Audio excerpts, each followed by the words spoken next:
Të nderuar televizikues, përshëndetje, unë jam Flutur Rakasa dhe do të jemi bashkë në këtë edicion informativ këtu në Drita Televizion, ju njohim me zhvillimet e ditës.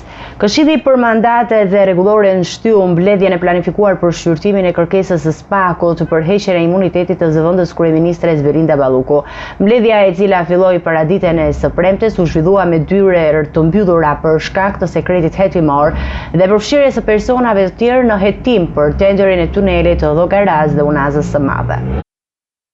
Paraditën e së premtes, Këshilli për mandatet dhe rregullore nisi shqyrtimin e kërkesës së SPAK për heqjen e imunitetit të zëvendës kryeministres Belinda Balluku. Tre prokurorët e SPAK-ut, drejtuesi Rik Lodian Braho dhe kolegët e tij Dritan Prengje dhe Dorina Bejko, vërritën bashkë në ambientin e kryesisë së kuvendit duke u futur në mbledhjen për t'i paraqitur anëtarëve kërkesën e prokurorisë. Nga ana tjetër, Balluku ishte e pranishme në një mbledhje të qeverisë së kryeministrit Edi Rama, duke mos marrë pjesë direkt në fillimin e procesit parlamentar. Mbledhja u zhvillua me dy të mbyllura për shkak të sekretit hetimor, ndërsa në sallë ishin 5 anëtarë nga mazhoranca dhe 5 nga opozita. Kryetari i kuvendit Niko Peleshi drejtoi procesin, por gjatë diskutimeve u krijuan debate të forta mes palëve, kryesisht mbi kërkesën e mbrojtësve të Ballukut për shtyrjen e mbledhjes, por të njohur më mirë me provat e paraqitura nga SPAK. SPAK ka përfshirë në hetim me Ballukun për tenderin e tunelit të Llogaras dhe 7 lotet e Unazës së Madhe, duke argumentuar se në dosje janë të përfshirë edhe persona të tjerë, gjë që kërkon ruajtjen e sekretit gjatë mbledhjes. Mazhoranca ka mbështetur kërkesën e SPAK për dyert të mbyllura, ndërsa opozita ka kërkuar që diskutimi të zhvillohej publikisht, duke argumentuar nevojën për transparencë ndaj qytetarëve. Në përfundim, Këshilli vendosi shtyrjen e mbledhjes në seancë të ardhshme, duke i dhënë kohë secilit antar të njohë provat dhe të përgatitet për shqyrtimin e mëtejshëm të kërkesës për heqjen e imunitetit. Ky zhvillim vjen në një moment kur SPAK kërkon autorizim nga kuvendi për të vijuar procedurat ndaj Ballukut, duke vendosur shqyrtimin e çështjes në qendër të vëmendjes politike dhe mediatike.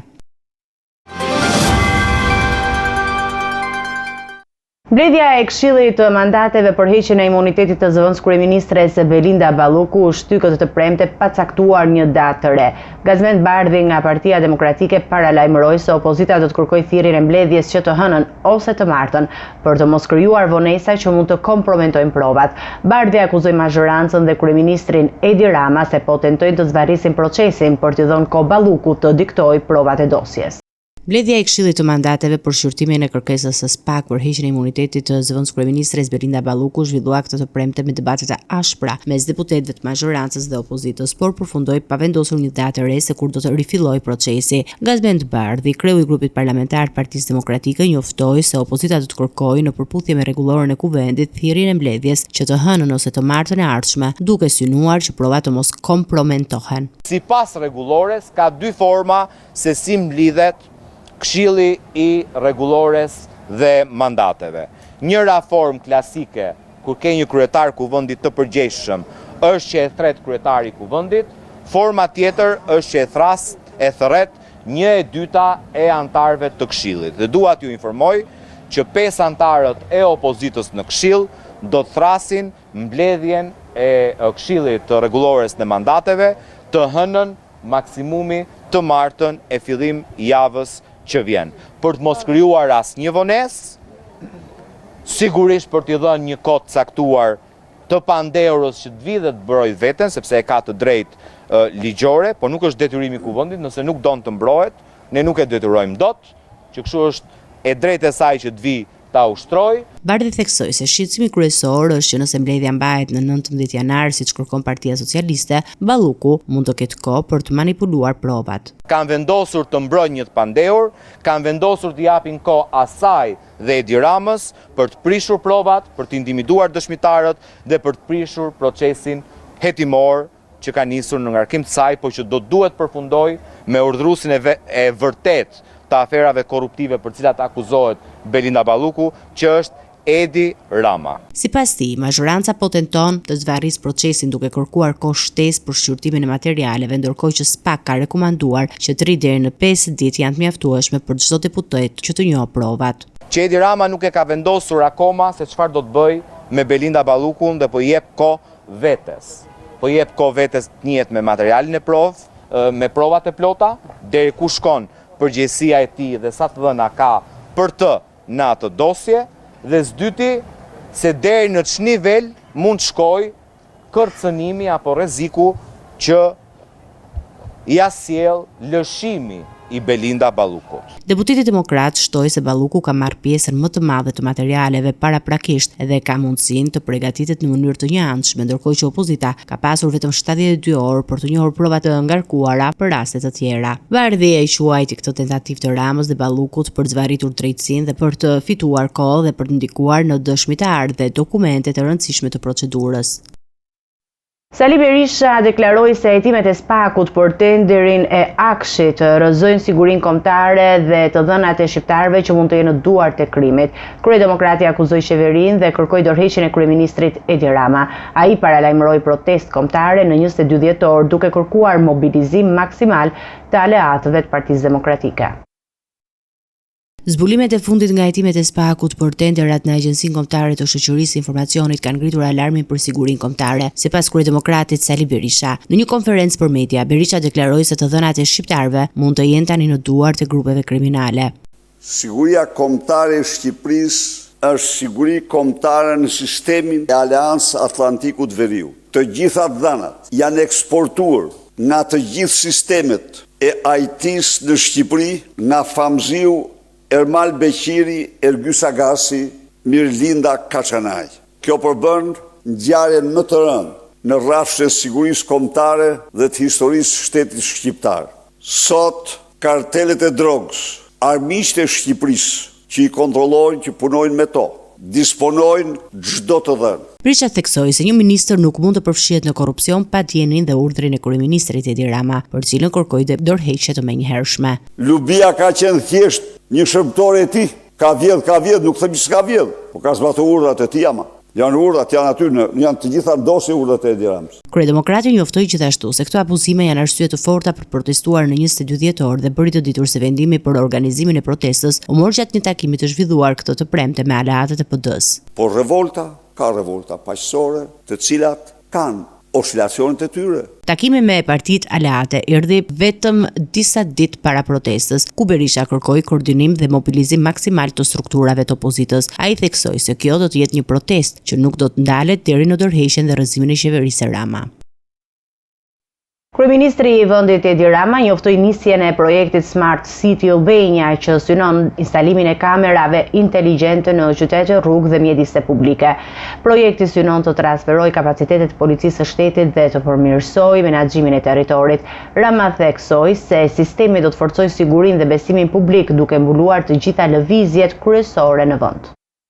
Në një hap drejt në modernizimit të sigurisë publike, qeveria shqiptare nisi zbatimin e projektit Smart City Albania, një nga investimet më të avancuara teknologjike në vend. Ky sistem integron kamera inteligjente dhe do të vendosë në qytete, rrugë, shkolla dhe mjedise të tjera publike, duke mundësuar monitorimin dhe kontroll të menjëhershëm nga policia e shtetit. Kryeministri Edi Rama deklaroi se projekti nuk është thjesht një rrjet kamerash, por një transformim i rrënjësor i kapaciteteve të policisë që do të shmangë çdo lëvizje të dyshimt dhe të mbrojë qytetarët.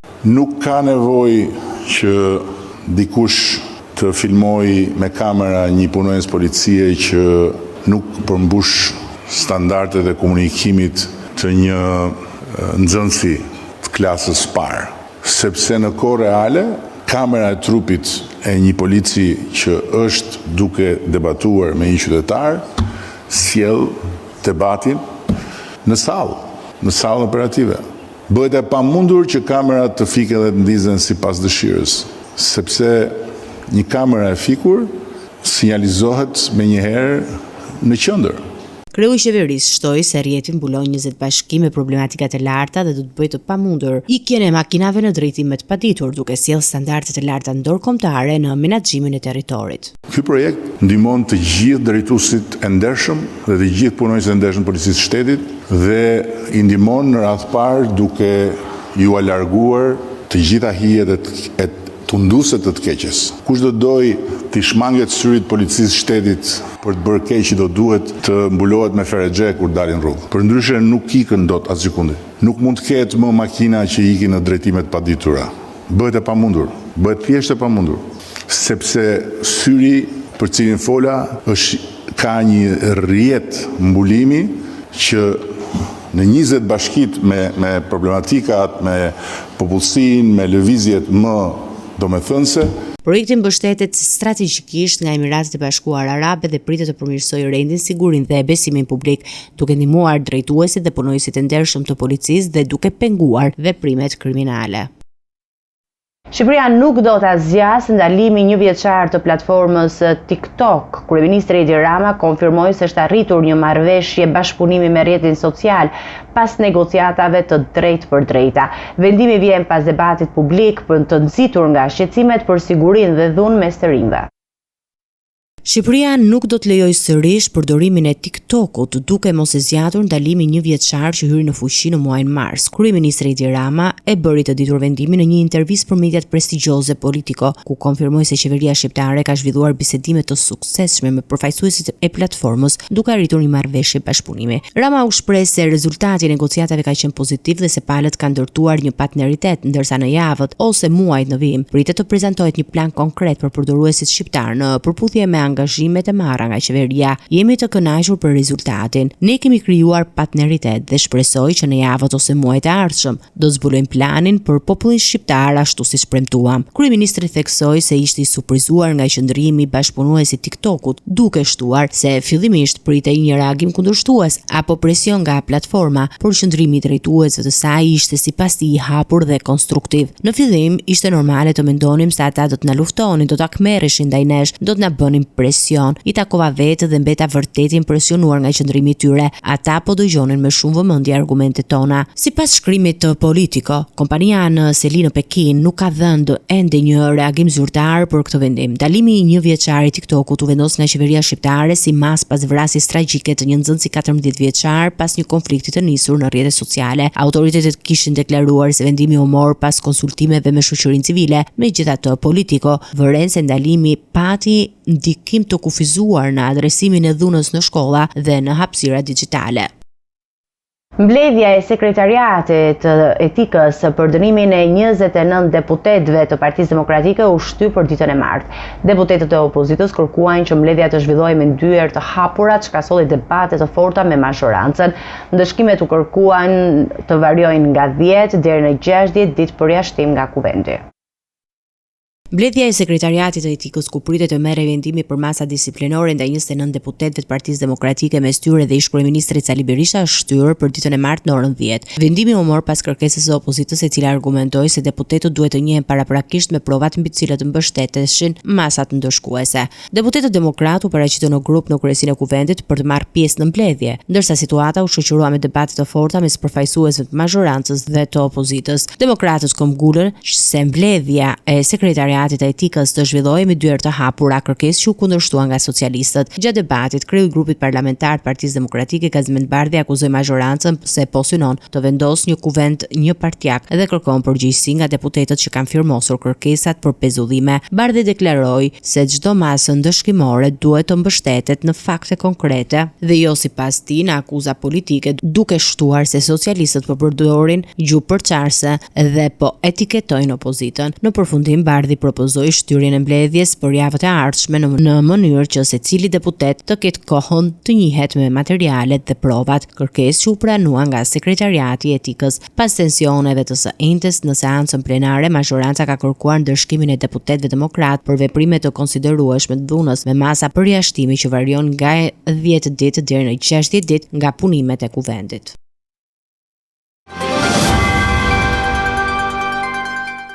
Kabineti qeveritar miratoi këtë të premte rritjen e pagës minimale nga 40.000 në 50.000 lekë, një masë që prek direkt mbi 307 punonjës në sektorin publik dhe privat. Ministria e Ekonomisë dhe Inovacionit Delinda Ibrahimaj theksoi se vendimi synon që të mbrojë nivelin e jetesës dhe të përmirësojë mirëqendjen e familjeve shqiptare. Qeveria shqiptare vendosi këtë të premte të rrisë pagën minimale mujore duke e çuar atë nga 40.000 lekë në 50.000 lekë, një vendim që prek drejt për drejt mbi 307.000 punonjës të regjistruar në sektorin publik dhe privat. Ministria e Ekonomisë dhe Inovacionit Delinda Ibrahimaj theksoi se rritja prej 10.000 lekësh në muaj synon mbrojtjen e nivelit të jetesës për punonjësit dhe përmirësimin e mirëqenies për mijëra familje shqiptare, duke forcuar edhe kapitalin njerëzor. Autoritetet ekonomike shprehen se paga minimale më e lartë është një instrument i rëndësishëm për të prenuar informalitetin në tregun e punës duke nxitur deklarime korrekte të pagave dhe respektimin e kontratave ligjore. Sipas qeverisë, vendimi pritet të ndikojë pozitivisht në konsum, të rrisë stabilitetin social dhe të theksojë rëndësinë e vlerësimit dhe dinjitetin e punonjësve. Kjo rritje vjen në një moment kur inflacioni dhe rritja e kostos së jetesës ka ndikuar në buxhetin e familjeve shqiptare, duke e bërë masën një instrument të domosdoshëm për të ruajtur standardin e jetesës dhe për të siguruar një mbështetje të drejtpërdrejtë për të punësuarit më të prekur.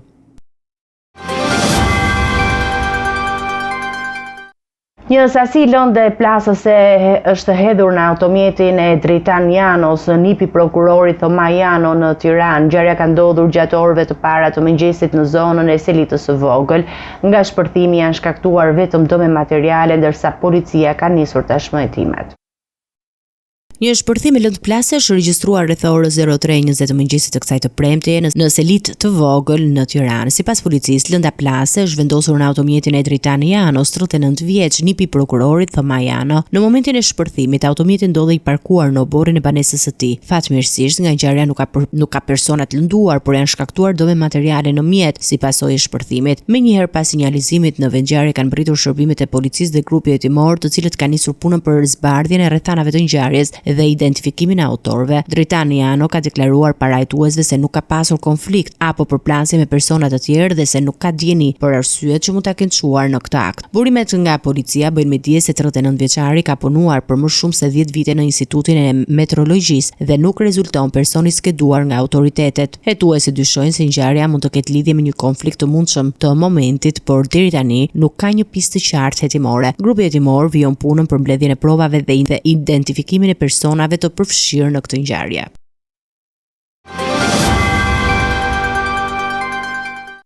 Teci me të tjera informacione, Kryeministri në detyrë i Kosovës Albin Kurti ka përshëndetur vendimin e Bashkimit Evropian për hiqjen e masave ndëshkuese ndaj Kosovës. Ai deklaroi se masat ishin të padrejta dhe se institucionet kosovare nuk ishin shkaktare për përshkallëzim të situatës në veri. Kurti theksoi se pavarësisht ndëshkimeve, Kosova ka mbetur e përkushtuar ndaj integrimit evropian.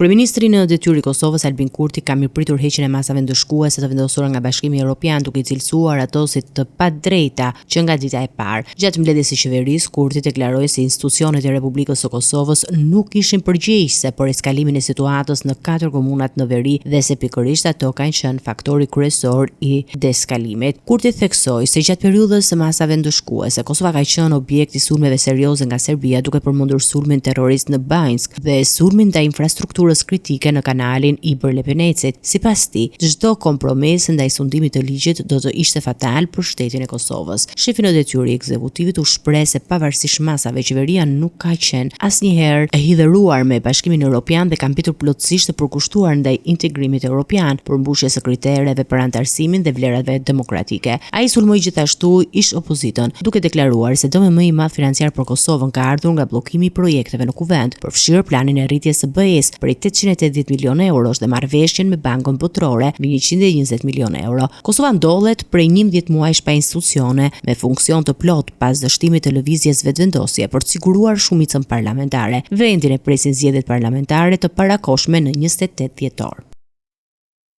Kongresi Amerikan ka miratuar dhe presidenti Donald Trump ka nënshkruar ligjin që vlerëson marrëveshjen e arritur mes Kosovës dhe Serbisë në shkurt të 2023 si hap pozitiv drejt normalizimit. Dokumenti kërkon përparim të shpejtë në zbatimin e aneksit të marrëveshjes dhe riafirmon mbështetjen amerikane për njohjen e ndërsjellës. SBA-ja kundërshton ndryshimet kufitare dhe kërkon forcimin e demokracive në rajon. Kongresi Amerikan ka miratuar dhe presidenti Donald Trump ka nënshkruar ligjin që vlerëson marrëveshjen e arritur mes Kosovës dhe Serbisë në shkurt të 2023 si hap pozitiv drejt normalizimit. Marrëveshja për normalizimin e marrëdhënieve mes Kosovës dhe Serbisë e arritur në shkurt të vitit 2023 me ndërmjetësimin e Bashkimit Evropian përfaqëson një hap pozitiv drejt normalizimit mes dy vendeve, thuhet në aktin për autorizim të mbrojtjes kombëtare të Shteteve të Bashkuara. Dokumenti miratuar nga të dyja dhomat e Kongresit Amerikan dhe nënshkruar me ligj nga presidenti Donald Trump me 18 dhjetor, thekson se Prishtina dhe Beogradi duhet të synojnë përparim të shpejtë në zbatimin e aneksit të kësaj marrëveshjeje. Sipas aktit, pasi të arrihet përparimi i mjaftueshëm në zbatim, SBA-ja duhet të shqyrtojë iniciativa për forcimin e marrëdhënieve bilaterale me të dyja vendet. Këto iniciativa përfshin dialogun strategjik dypalësh, si dhe hapa konkret për thedhimin e lidhjeve ekonomike dhe rritjen e investimeve. Dokumenti riafirmon se Shtetet e Bashkuara duhet vazhdojnë mbështetjen për një marrëveshje përfundimtare mes Kosovës dhe Serbisë duke bazuar në njohjen e ndërsjellë. Njëkohësisht, SBA-ja shpreh qartë kundër shkëmbimeve territoriale, ndarjeve apo ndryshimeve të kufive dhe thekson rëndësinë e mbështetjes së demokracive pluraliste në rajon si një mjet për të parandaluar rikthimin e konflikteve etnike. Marrëveshja e njohur edhe si marrëveshja e Horit parashikon vetëm menaxhim për komunitetin serb në Kosovë, njohje të ndërsjellë të simboleve shtetërore si dhe obligim të Serbisë për të mos bllokuar antarësimin e Kosovës në organizata ndërkombëtare. Po ashtu ajo kërkon nga të dyja palët zbatimin e plotë të gjitha marrëveshjeve të mëparshme. Në akt nënvizohet gjithashtu se SBA-ja duhet të rrisë lidhjet tregtare dhe investimet në Ballkanin Perëndimor, veçanërisht për të ulur varësinë nga burimet energjetike ruse. Dokumenti thekson nevojën për vijimin e mbështetjes ndaj mediave të pavarura, qeverisjes transparente dhe zhvillimit të ekonomisë moderne në të tregut në rajon.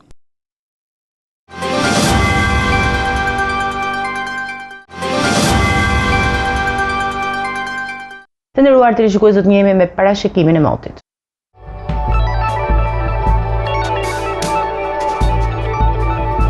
Territori shqiptar për datën 20 dhjetor 2025 do të jetë në ndikimin e masave ajrore të qëndrueshme, duke sjellë mot kryesisht të kthjellët dhe me diell në pjesën më të madhe të vendit. Paraditja do të karakterizohet nga mot i kthjellët në pothuajse të gjithë territorin, ndërsa pasditja sjell vranësira të pakta kryesisht në jug të vendit. Temperatura minimale pritet të zbresë deri në 3 gradë Celsius, ndërsa temperatura maksimale pritet të arrijë deri në 16 gradë Celsius në zonat e ulëta dhe bregdetare. Gjatë ditës priten rreth 4 deri në 6 orë diell në shumicën e vendit. Era do të fryejë lehtë deri mesatare nga drejtimi verilindor me shpejtësi 2 deri në 4 metra për sekond. Deti do të ketë dallgëzim të ulët rreth 1 ball. Indeksi ultraviolet për Tiranën më 20 dhjetor 2025 pritet të jetë i ulët rreth 1. Sipas të dhënave astronomike, lindja e diellit në Tiranë më 20 dhjetor do të jetë rreth orës 6:56 minuta, ndërsa perëndimi rreth orës 16:21 minuta. Temperaturat minimale dhe maksimale për disa qytete kryesore të Shqipërisë do të jenë si më poshtë. Shkodër, 9 deri në 14 gradë Celsius. Kukës, 5 deri në 10 gradë Celsius. Peshkopi, 6 deri në 10 gradë Celsius. Tiranë, 11 deri në 15 gradë Celsius. Durrës, 10 deri në 15 gradë Celsius. Kavaj, 9 deri në 15 gradë Celsius. Elbasan, 10 deri në 15 gradë Celsius. Berat, 9 deri në 14 gradë Celsius. Korçë, 3 deri në 7 gradë Celsius. Vlorë, 12 deri në 15 gradë Celsius. Gjirokastër, 8 deri në 12 gradë Celsius. Sarandë, 10 deri në 16 gradë Celsius.